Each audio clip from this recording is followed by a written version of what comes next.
Halo Sobat Tekno, apa kabar kamu hari ini? Semoga kamu selalu sehat dan banyak rezeki. Kamu pengen HP yang berasa mewah, ukuran gak kegedean tapi layarnya udah kekinian, dan kameranya lumayan? Mungkin Luna V-Lite ini bisa menjawab semua kebutuhan tadi, dengan harga yang gak mahal.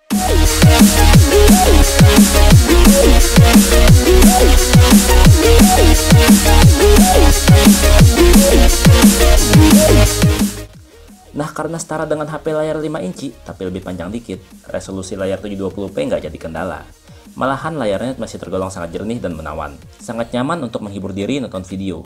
Dan bukan hanya kualitas gambarnya yang oke punya, suara speaker bawaannya pun cukup asik di telinga. Nggak pecah, nggak sember. Nih, sedikit contoh suaranya tanpa editan sama sekali.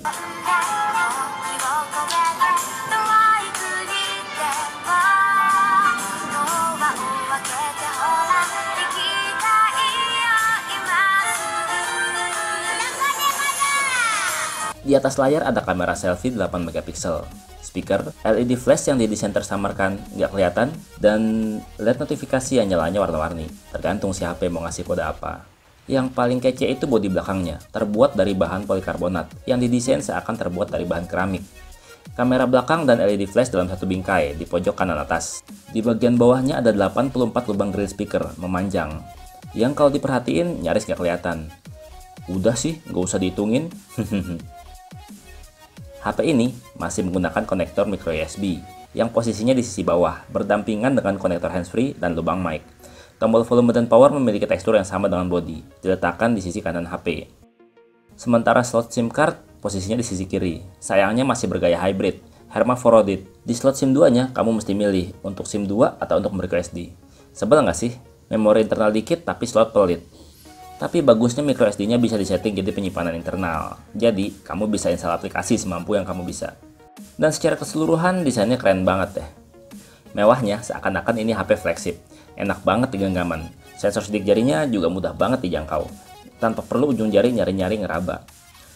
Dan saat HP ini pakai baju, tetap aja masih kelihatan kalau HP ini keren, kayak yang punya. Mau bangunin HP, tap 2 kali bisa nyala layarnya buat ngintip notifikasi. Luna V-Lite pakai UI yang katanya sih milik sendiri, namanya Luna OS. Udah berbasis Android Oreo sejak dalam kandungan. Enak sih, lancar, simple dan smooth. Gayanya mirip kayak iOS yang HP buah-buahan. Sayangnya nggak ada fitur pengganda aplikasi. Jadi, kalau kamu mau pakai 2 WhatsApp, harus install aplikasi tambahan. Di sini saya pakai Parallel Space. Dan walaupun RAM cuma 2 GB, jalanin 2 WhatsApp juga nggak lemot, lancar jaya. Sensor fingerprintnya gampang banget dijangkau. Pas banget lokasinya, jarang banget salah colek, dan jarinya juga cepet. Face unlock, HP ini juga udah bisa. Tekan tombol power terus setor muka ke kamera, langsung kebuka kuncinya. Tapi kalau kondisi ruangan kurang cahaya, suka gagal baca muka, ya bukan HP mahal. Jadi selalu ada ruang untuk improve. Sayangnya nggak ada sensor gyroscope di HP ini, jadi nggak bisa nyobain VR atau main game yang ada VR-VRannya. Tapi untungnya kompas gak ikutan hilang, dan juga sensor GPS-nya cukup bagus, cukup cepat mengunci dan menunjukkan lokasi dengan cukup akurat. Bisa diandelin nih buat jadi penunjuk jalan. Daya tahan baterainya saat dicoba disiksa kerja tanpa henti pakai aplikasi PC Mark, butuh waktu selama 8 jam untuk bikin daya tahan baterai HP ini turun dari 100% sampai tersisa 20%. Kalau sampai habis banget, bisa 10 jam kali ya. Dan untuk ngecasnya, cuma butuh waktu 2 jam lebih dikit buat ngisi baterai sampai 100% penuh. Lumayan cepet nih. Ngomongin performa gaming, dengan skor Antutu yang cuma mencapai 38 ribuan, HP ini lumayan asik buat main game balapan sekelas Asphalt Extreme. Lancar-lancar aja sob, nggak nge-lag, nggak patah-patah. Nah, kalau buat main game mobile lagi nge-hits, juga lumayan enak sih. Saya cobain nih, main Arena of Valor, setting grafis tinggi. Berasa berat sih, tapi nggak sampai lagging. Jadi aman-nyamannya, mending setting grafis di tengah ya, biar lebih asik mainnya. Nah, kalau mainin Mobile Legends juga enak, tapi sama sih kayak AoV. Kalau setting grafis tinggi berasa berat, walaupun nggak sampai nge-lag. Jadi saya mainin di setting tengah, sampai naik peringkat. Kebeneran aja nih, musuh-musuhnya pada nggak bisa main. Pokoknya mantep deh, layarnya enak buat main game. Nah, kalau kameranya, fiturnya sih lumayan lengkap nih. Ada mode malam, ada rekam video hingga Full HD, ada mode cantik yang bisa mulusin kulit, mutihin muka, ngecilin pipi yang tembem, dan juga ngebloin mata yang sipit. Jadi, kamu nggak perlu jauh-jauh ke Korea Selatan, cuma buat punya foto menawan. Terus, ada foto mode auto, Ada foto untuk kondisi melawan cahaya, dan ada mode panorama.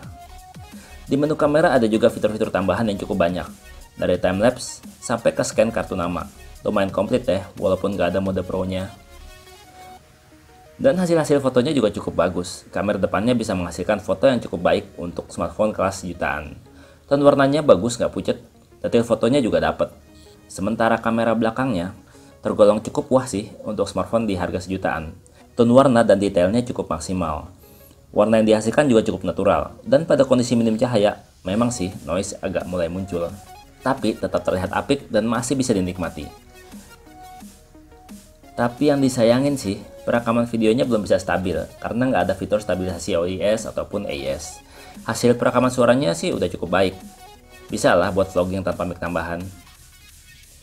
Ini nih, sedikit sampel suara tanpa diedit sama sekali. Stop.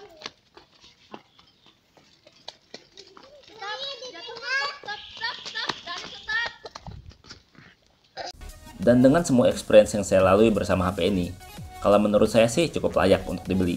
Desainnya mewah, layar dan kameranya bagus untuk HP di kelas sejutaan, penggunaan sehari-hari juga nyaman tanpa kendala. Walaupun untuk gaming, kamu nggak bisa nikmatin setting grafis tinggi, tapi lumayan lah. Kalau menurut kamu gimana?